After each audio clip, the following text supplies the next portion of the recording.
Enggak.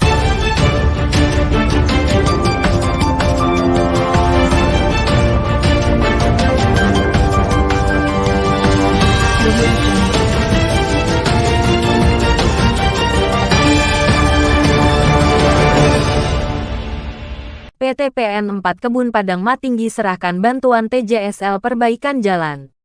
RMN, Simalungun tanggal 7 September tahun 2022. Sebagai bentuk kepedulian terhadap lingkungan sekitar, PT PN 4 Kebun Padang Matinggi salurkan bantuan ke Nagori Aek Gerger Sidodadi Kecamatan Ujung Padang Kabupaten Simalungun melalui program TJSL, Tanggung Jawab Sosial dan Lingkungan. Pemberian bantuan TJSL kali ini ditujukan untuk membantu akses jalan masyarakat Nagori Aek Gerger sehingga aktivitas masyarakat bisa lancar. Pemberian bantuan TJSL ini langsung diserahkan oleh Manajer Unit Kebun Padang Matinggi Julfikar Damanik SP, yang langsung diterima oleh Panghulu Nagori Aek Gerger Sidodadi Erwansyah Putra di kantor Nagori Aek Gerger Sidodadi. Tanggal 6 September tahun 2022.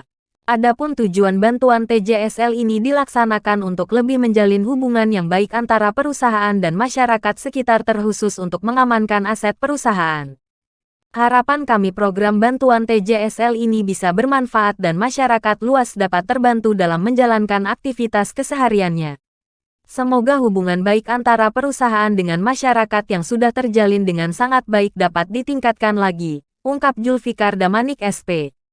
Selaku Manajer Unit Kebun Padang Matinggi, dalam pemberian bantuan TJSL pihak manajemen PT PN 4 Kebun Padang Matinggi memberikan bantuan berupa 10 truk batu padas untuk jalan-jalan di Nagori Aek Gerger Sidodadi.